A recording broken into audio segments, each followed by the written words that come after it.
Hey, welcome back. Hey, it's been a while. So we're here with our new Ironman study called Stronger Together, and we're going to be going through a book on friendship, godly friendships, but it's called Friendship by a friend of mine who's an author named Kenny Luck over in California. He does this whole men's ministry curriculum type thing, and this is such a great study. We went through this years ago, and it was time to do this again, especially as we find ourselves living in isolation more and more through COVID and other things. So the section that we're on right now is called The Myth of Isolation.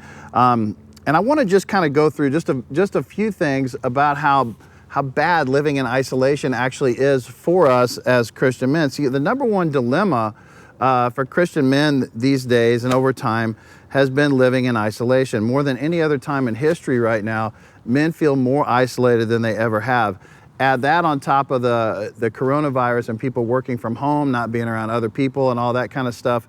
It's even worse than it ever was. And if this weren't true, we wouldn't be spending billions of dollars every year on dating sites, dating apps, pornography sites, and all those kind of things that people use to go to just to help get some relief from their loneliness. So a lot of you guys will have friends, but I know that you have busy lives, and maybe some of your friendships that you have are really, superficial. Maybe they're not getting as deep as you'd like them to be.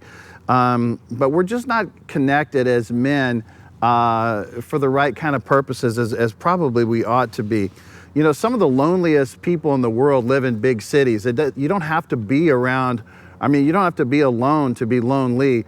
New York City, Seattle, Austin, Texas, all these cities are listed as being the loneliest cities of the world, and they're some of the most populated as well. So some people choose to be alone. Some people are sort of thrust into it. Some don't want to be. Some are happy to be. We have empty nesters. Some of the guys in our group, have just lost kids going to college, and they feel lonely at home. Some have had kids that have gotten married. Some have had spouses that have died. Some have been going through divorce, and we get thrust into this loneliness type thing. So, but then there's some guys who just choose to be lonely. I'm going to show you a clip from a comedian named Sebastian Maniscalco. He's one of these kind of guys. This is sort of his shtick, where he likes to be a man's man and not be around other people. Here you go. What is this? Why are they doing that? There's a group of guys came down loud. I'm not into loud people. I heard them before I saw them. It's this group, the high five group. You ever get this group that comes down? Why? You're 42 years old. Why are you high-fiving? You're at the pool. You didn't score a touchdown. What are you high-fiving people for at the pool? And they sit right next to me. I'm like a magnet for these types, right? Okay, so that guy is one of my favorite comedians. He's pretty funny, but it's true that, some people just don't like to be around other people, especially when other people are kind of idiots like that. We want to have good friends and have meaningful relationships and connection. I want to read from you from Ecclesiastes. Here's a slide we're going to put on the screen. Ecclesiastes 4, verses 9 through 12. It says, 2 are better than 1 because they have a good return for their labor. If either of them falls down, one can help the other up. But pity anyone who falls and has no one to help them up. Also, if 2 lie down together, they will keep warm, but how can one keep warm alone? Though one may be overpowered, 2 can defend themselves, and a cord of 3 strands is not equally broken.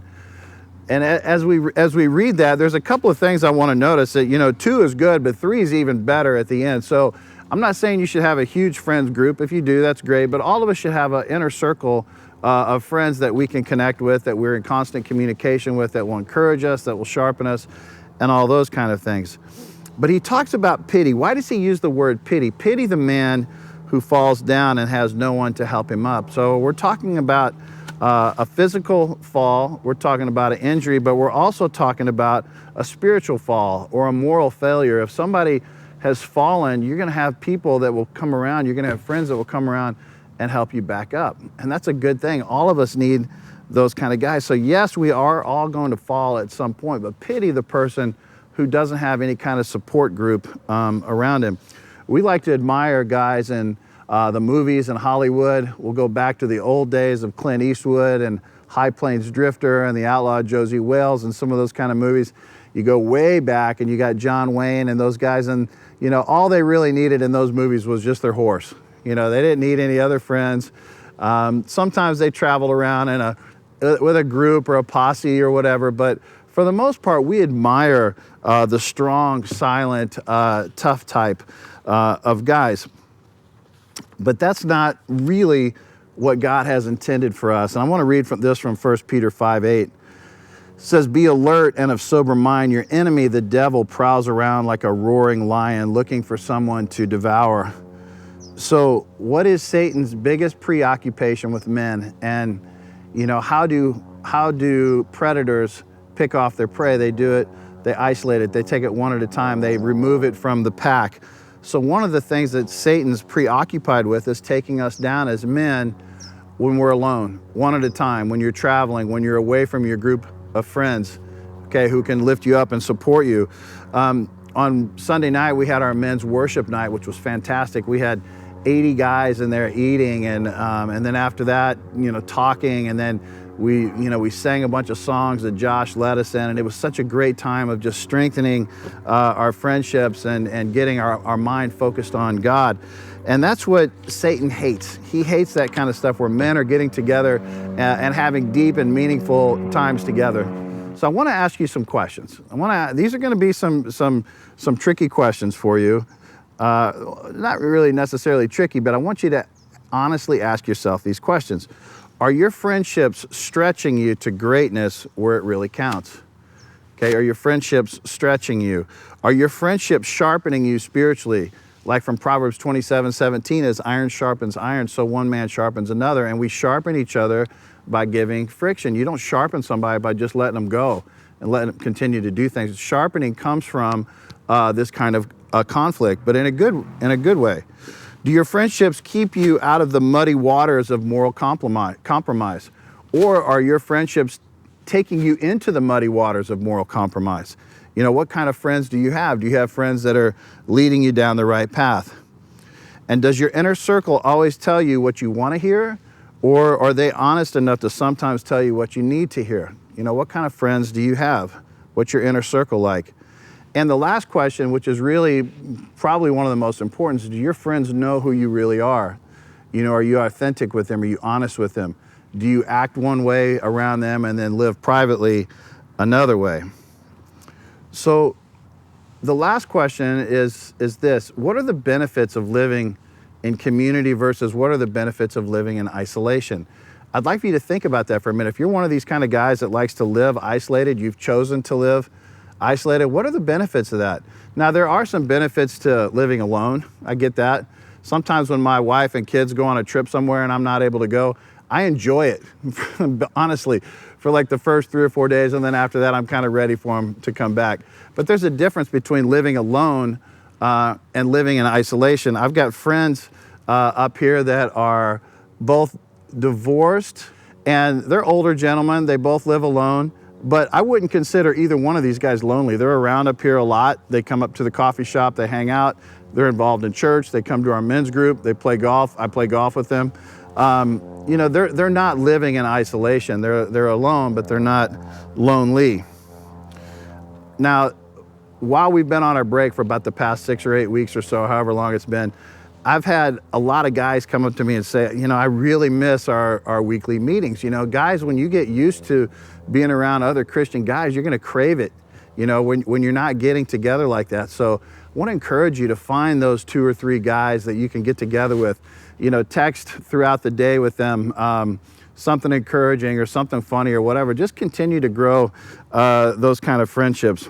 And what can we do to deepen these friendships? A lot of us have friendships that are shallow or superficial. What can we do to get these to the next level? So besides the spiritual benefits of having friendships, there's also a lot of research out there about how unhealthy physically it is to live alone and to live in isolation. In fact, they use the word isolation. The American Psychology Association has some really interesting statistics. They said this, that loneliness has reached an all-time high in America. Now, this was in 2018, before COVID even hit, so it has to be even worse than that now.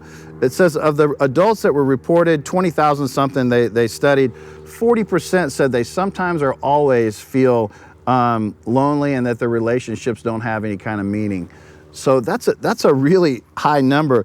They said that a lack of social interaction is the same health, same detriment to your health as smoking 15 cigarettes a day, just by not having any kind of significant interaction. And it's also more harmful to your body than being obese. Okay, not having social interaction, being socially isolated is as bad as being obese and smoking 15 cigarettes a day. They show that a quarter, this was interesting to me, a quarter of Americans live alone. Again, just because you live alone doesn't mean you have to be in isolation or that you don't have to be lonely, but you're gonna have to make the effort for sure. 30% increase in chances of stroke or cardiovascular diseases if you live alone. And a lot of that has to do with the fact that you're not eating healthy, you're not living healthy, and you don't have anybody encouraging you saying, hey, you're putting on some weight, or hey, maybe you shouldn't be doing this or that. You don't have that kind of encouragement around. Loneliness and isolation is also, this is a very easy one, it's linked to depression and anxiety. And the last one is that it has a negative effect on your immunity. And right now, with all the health things that we have going on in the world, we need all the immunity that we can get. So with the spiritual implications of needing friendships, of needing deep friendships, with the health implications as well, the fact that we need to get together to encourage each other. With Satan prowling around like a roaring lion, it says he's ready to pick us off one at a time. He can't do that if we're in twos and in threes and in groups of men that are encouraging each other. So I want you to think about that today. Think about the Ecclesiastes 4 section. It says, a three-corded strand is hard to break, right? Get 2 or 3 people in your life that will encourage you, that will speak truth into your life, and that will sharpen you as iron sharpens iron. Thanks, guys. We'll see you next week.